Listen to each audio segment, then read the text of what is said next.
మొదలవుతుంది కొత్త కథ కుస్తీ కళ్యాణి. ఈ నెల 29 నుండి సాయంత్రం 6:30 మన సన్ జెమినీలో. ప్లీజ్ అమ్ము, నాకు నీరసంగా ఉంది. ఫ్రిడ్జ్ లో ఏదో ఒకటి ఉంటుంది, వెళ్ళి తిను. అక్కడేం లేదమ్మా, నువ్వు వచ్చి తిన. చేసిన ఇడ్లీలు మధ్యాహ్నం తిన్నాను, ఇప్పుడు అవి కూడా లేవు. ఇప్పుడు ఏం చేయాలి? అసలు అమ్మ ఎక్కడికి వెళ్ళిందంటావు నాన్న? ఆ భగవంతుడికే తెలియాలి, అంతా మన కర్మరా. అక్కేదే, నువ్వే వచ్చా? అమ్మ పడుకుంది, తినడానికి ఏదైనా చేయమంటే తిట్టి పంపించింది. ఇప్పుడు ఎలా నాన్న, చాలా ఆకలిగా ఉంది. ఒక ఆడపిల్ల అయ్యుండి కూడా కిచెన్ లో ఎలా మాట్లాడేది? ఇక నుంచైనా వంట నేర్చుకో. అమ్మ అక్కల్ని నమ్ముకొనుంటే మన పని ఇంతే. అమ్మాయిలే వంట చేయాలని ఎక్కడైనా రాసుందా? నువ్వు కూడా వంట నేర్చుకోవచ్చు కదా.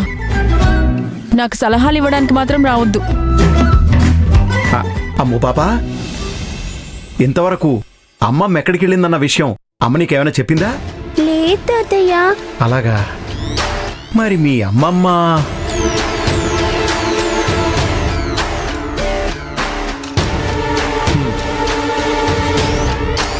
ఎక్కడికి వెళ్ళి ఉంటుంది? బయటికెళ్ళి ఏం చేస్తుంటుంది? వామ్మ మళ్ళీ ఏ కొంపలు ముంచాలని చూస్తుందో. వదిన బయటికి వెళ్ళినప్పటి నుంచి ఏదో కూడా వస్తూనే ఉంది.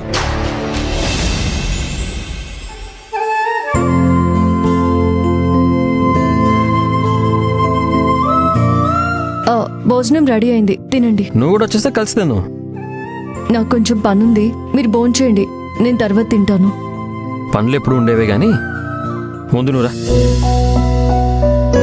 తర్వాత ఇద్దరం కలిసి పనులు పూర్తి చేద్దాంలే. ఆఫీస్లో కష్టపడి అలసిపోయి వచ్చారు, తినేసి పడుకోండి. నువ్వు కూడా ఆఫీస్లో స్ట్రెయిన్ అయ్యే ఇంటికి వచ్చావు కదా, పైగా వంట కూడా చేసావు. అది నా కర్తవ్యం అండి. ఓ, భార్యని బాగా చూసుకోవడం కూడా భర్తగా నా కర్తవ్యం. సరేరా, ఇద్దరం కలిసి భోజనం చేద్దాం. ప్రతిరోజు ఏదో కారణం చెప్పి చల్లారిపోయాక తింటున్నావు, కనీసం ఇవ్వాలన్నా కలిసి భోజనం చేద్దాం రా.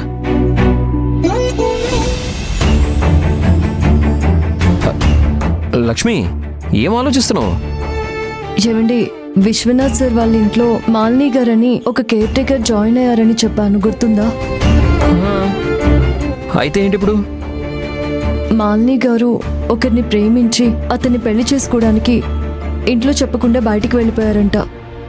ఆ తర్వాత అతను మోసం చేసి వదిలేయడంతో నిండు గర్భిణిగా ఉన్న మాలిని గారు తిరిగి వాళ్ళ ఇంటికి వచ్చారంట. పాపం కదా. ఏమండి, మీకేమైందండి?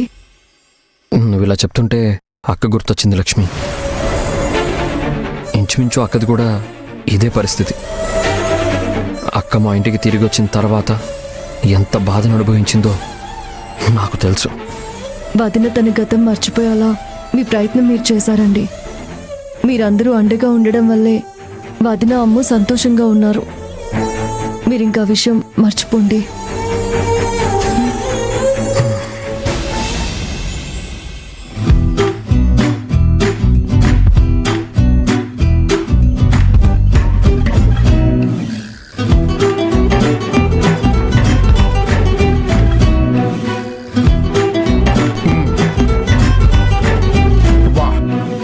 నా లెక్క ప్రకారం ఈ మొబైల్ యాప్స్ కనిపెట్టిన వాళ్ళు మొబైల్ కనిపెట్టిన వాళ్ళకంటే గ్రేట్. ఎందుకు తాతయ్య?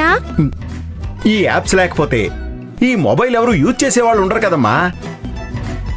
ఇగో ఇప్పుడు చూడు, మన ఇంట్లో భోజనం లేకపోయినా ఏదైనా ఆర్డర్ పెట్టుకోవచ్చు. పక్కన జనం లేకపోతే గేమ్ ఆడుతూ టైం పాస్ చేయొచ్చు.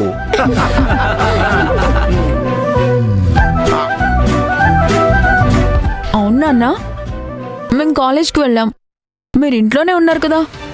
అక్క అమ్మ ఎక్కడికి వెళ్ళారో మీకు కూడా తెలీదా? చెప్తే కదమ్మా తెలిసేది. ఇగో పొద్దున్న ఆఫీస్కి వెళ్ళినట్టు టైంకి వెళ్తుంది, సాయంత్రం అయినా ఇంకా రాలేదు. ఆఖరికి ఇగో ఈరోజు మీ అమ్మ కూడా ఇంకా రాలేదు. అడిగితే ఏమవుతుందన్నా?